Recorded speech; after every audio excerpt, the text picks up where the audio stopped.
everyone. Welcome to another episode of Thriving Talk. This is another Dadson edition in which me, Tim, gets a chance to ask my dad, Tinku Thompson, questions. Hi, Dad. Hello. So, a quick reminder to all our listeners. Thriving Talk is available on many different platforms like iTunes, Google Podcasts, Spotify, YouTube, and more. So, for today's topic, we're going to talk about more of a personal topic, and we're going to talk about the struggles with the bivocational ministry. So, I want to start off, what is a bivocational ministry, and are there many people who do that? Absolutely. By the way, I'm a bivocational. Yeah. So, what is a bivocational ministry? I will try to explain this in a very simple way.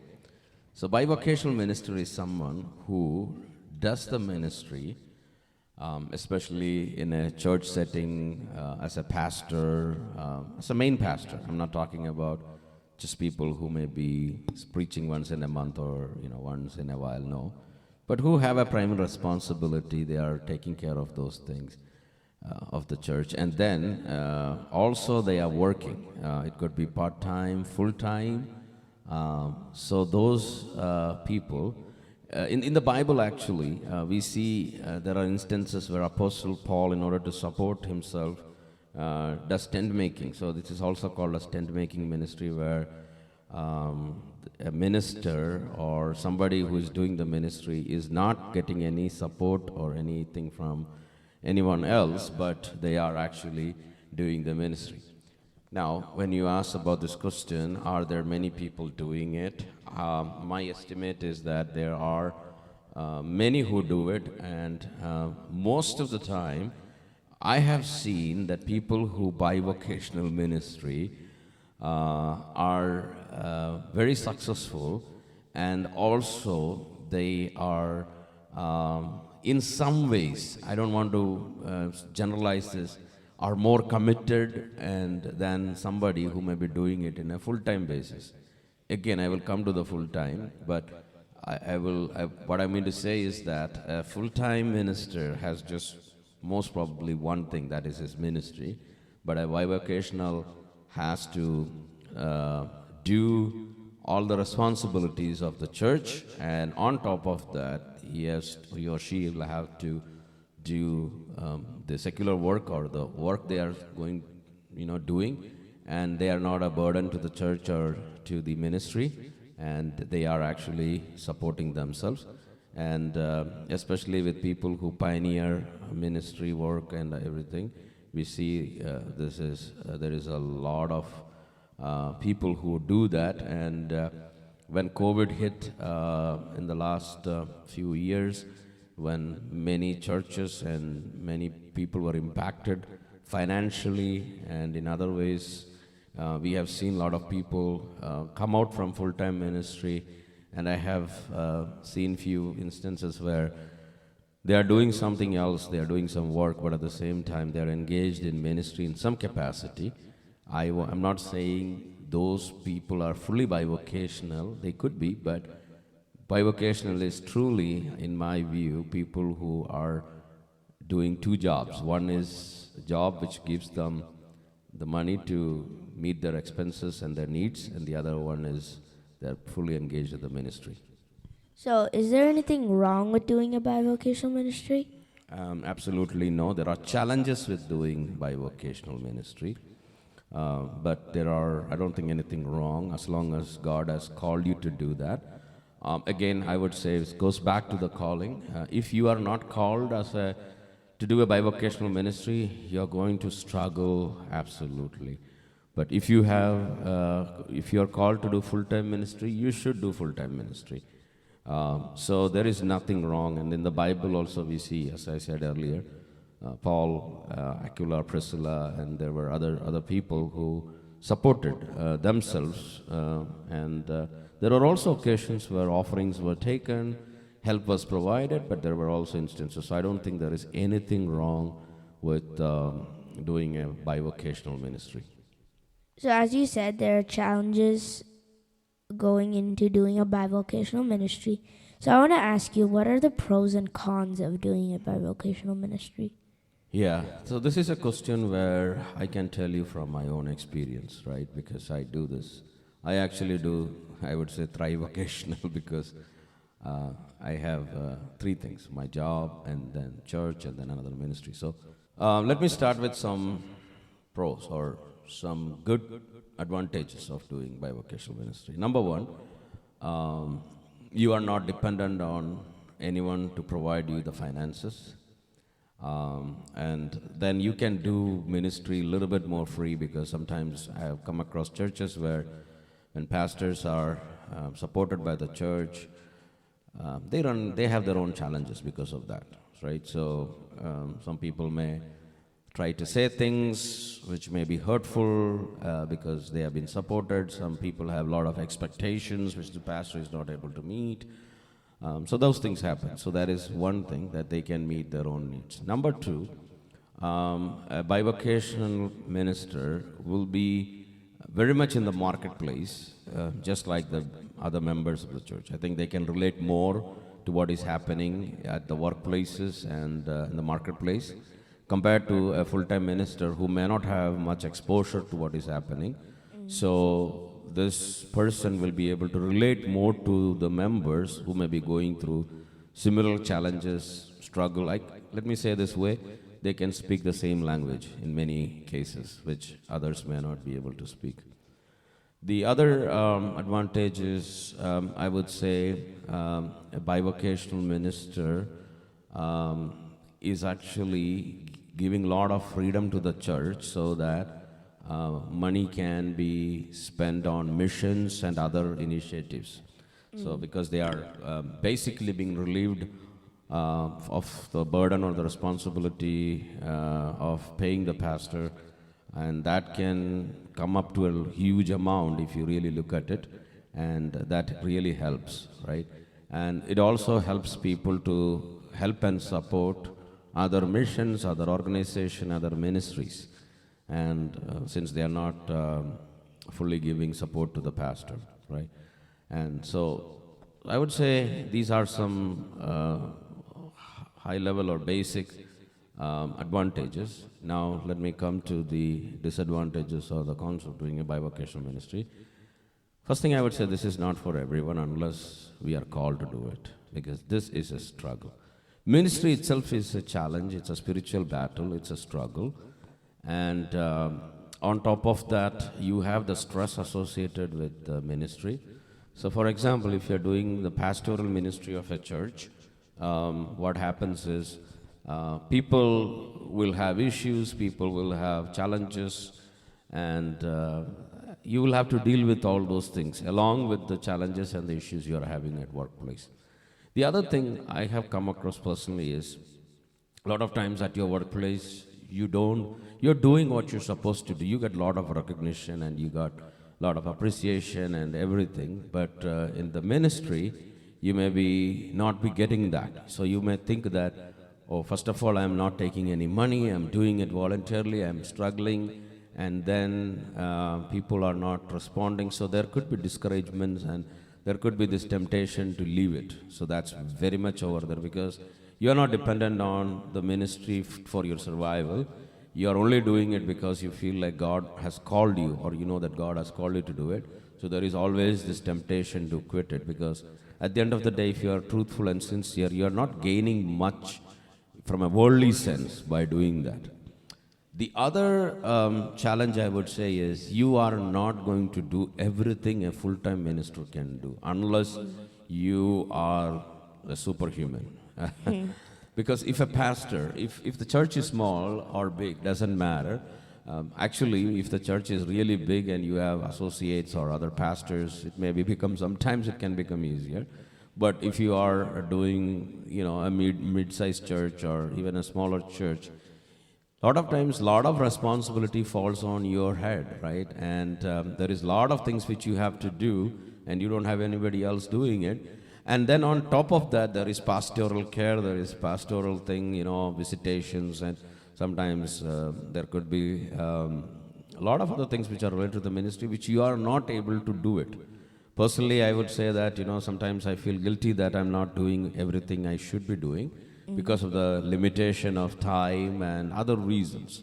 So that is another problem, I would say, that you won't be able to do.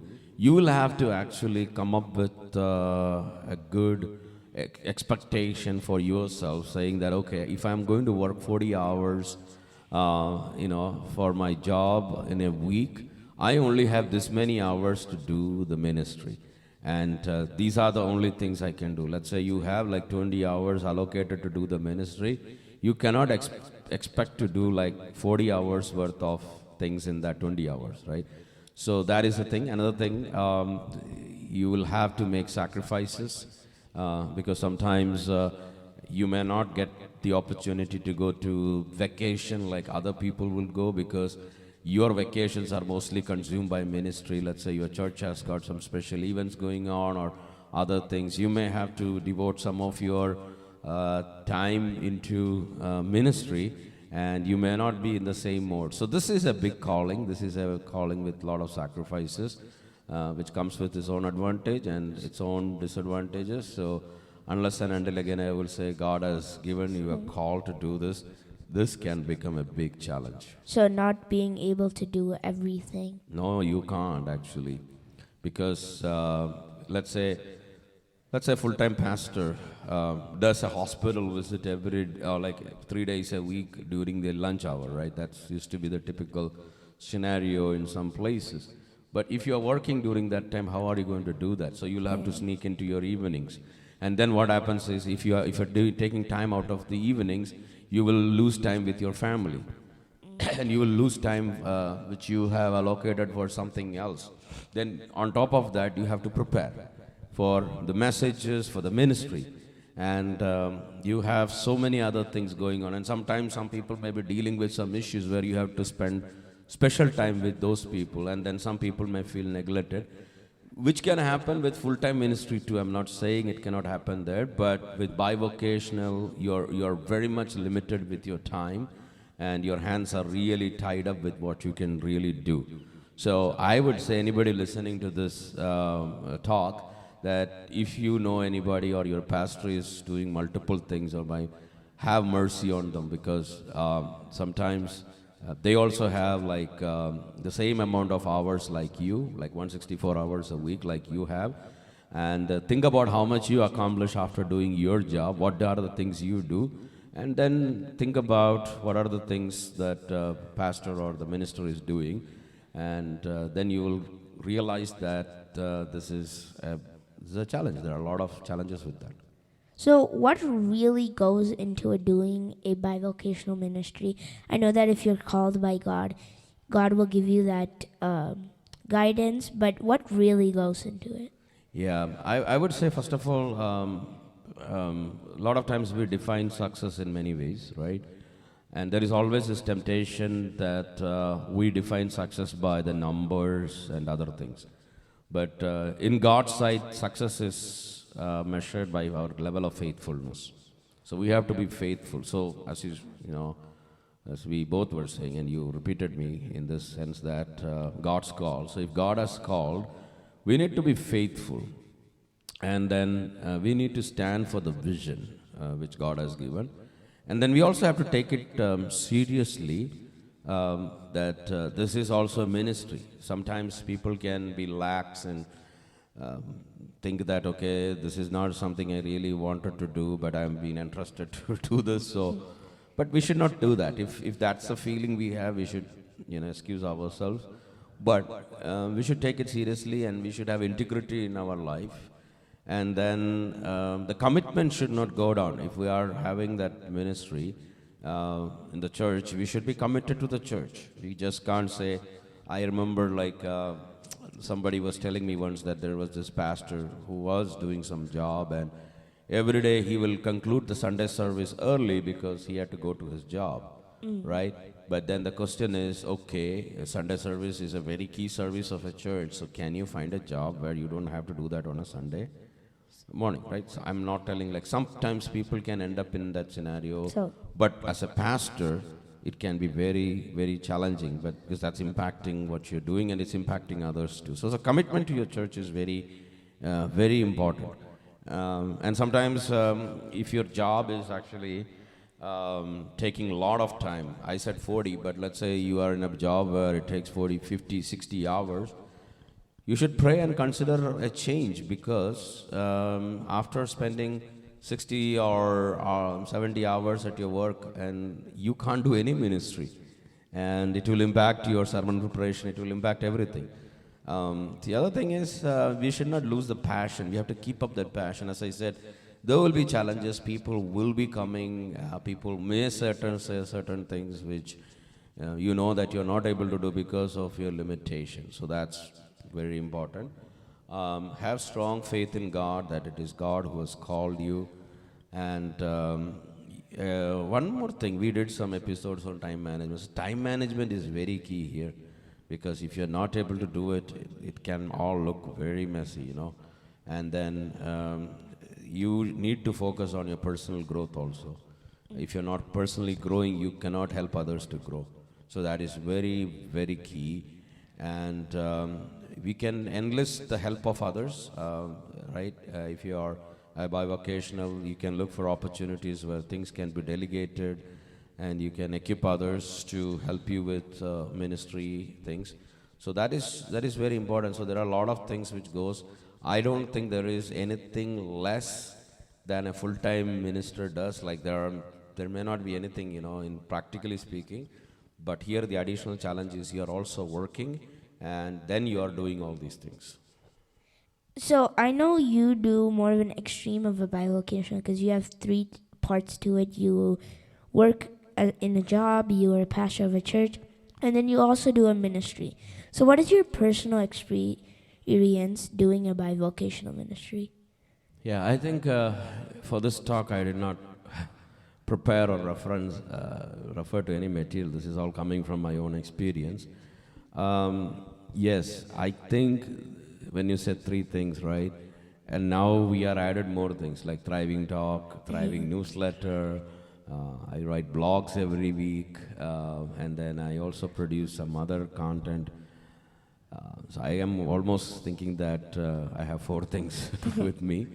And I also give leadership in a student ministry called as ICPF International, and then I am also pastoring the church and the job, right? So coming back to your question, why am I doing all these things is, first of all, I'm convinced that God wants me to do it. So that's why none of these things are a drudgery to me, or a,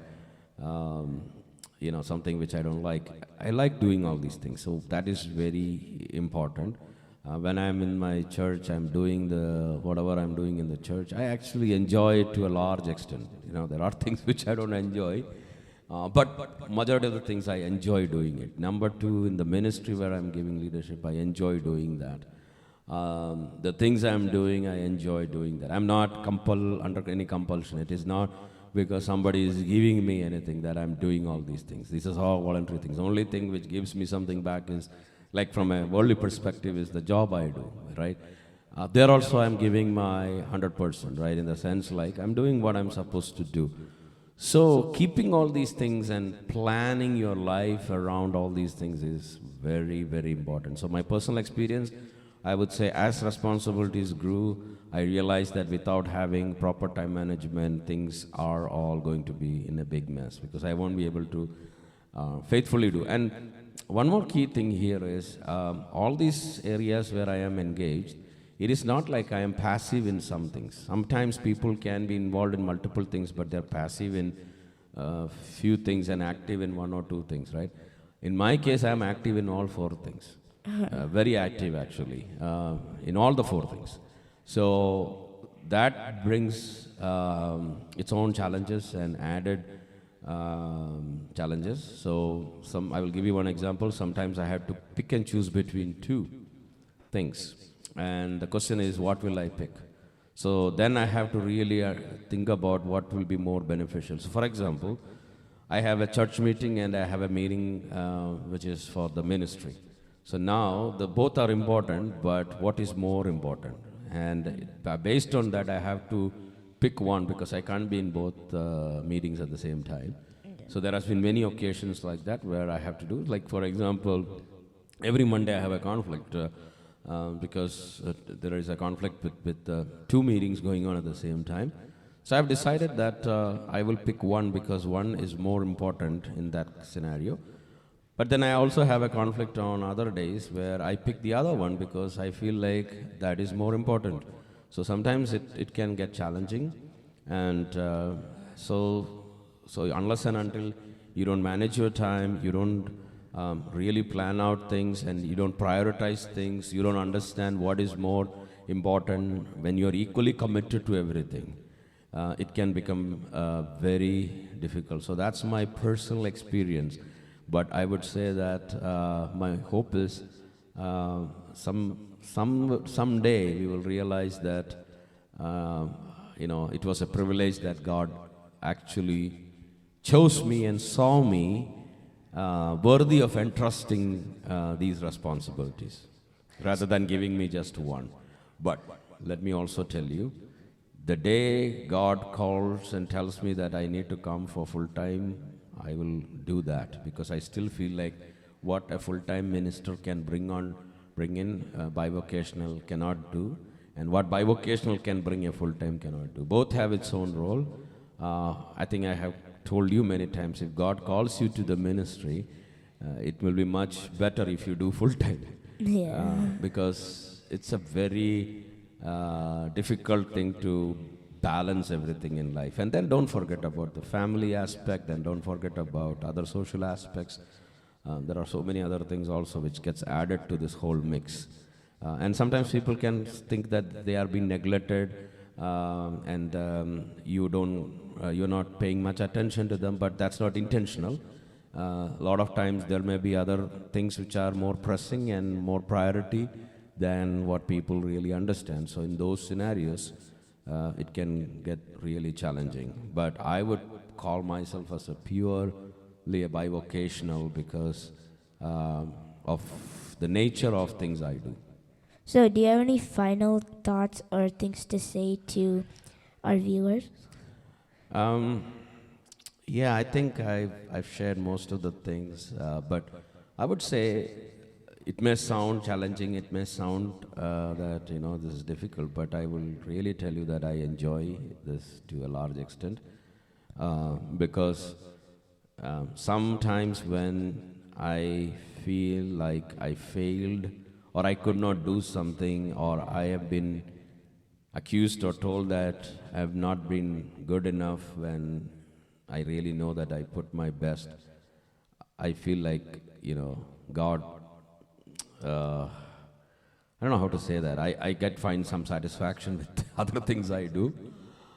So there is a balancing act over there. So even though it sounded a little difficult, but I would say that if God has really called us to do something like this, it will be a joyful experience, and God will give us the grace to survive and move forward each day. So I don't think we should see this as a big problem if God calls us to do a bivocational ministry, and we should actually submit ourselves, and if we are diligent and if we give ourselves to the hands of God, God will give us the wisdom, guidance and understanding, and help us to be successful in whatever we are doing. So, thank you for sharing that, and I've really been wanting to do this episode because it's really amazing how you do it. So, really, thank you for sharing. To all our listeners, thank you for listening. In the coming weeks, we'll be coming back with more Dadson editions of Thriving Talk, and I'll be asking more questions to my dad. As we said in the beginning, this episode is available on many different platforms. Do not forget to follow or subscribe the Thriving Talk podcast on your favorite platform to receive new episodes as they get released. Also remember that my dad has a weekly newsletter in which he shares a lot of good information. The link to the newsletter is in the show notes. Feel free to subscribe to the newsletter. We'll be back, but until then, remember that we need to listen to what God has to say to us and follow His plans for our lives. God bless you all.